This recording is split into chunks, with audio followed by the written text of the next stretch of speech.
Hi, my name is Ella Hornberger. I'm wanting to teach elementary education.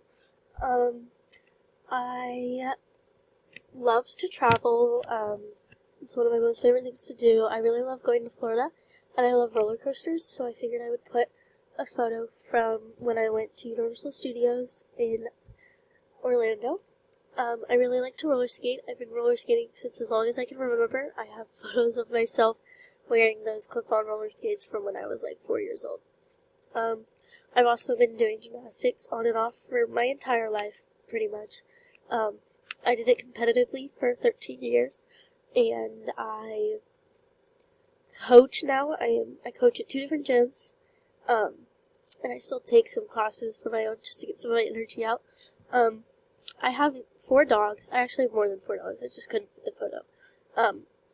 But 4 dogs live at my mom's house, and the one on the bottom right is my baby, my dog Hazel. She goes wherever I go, except for vacations. But it's been tough without her, and I really miss her. But yeah.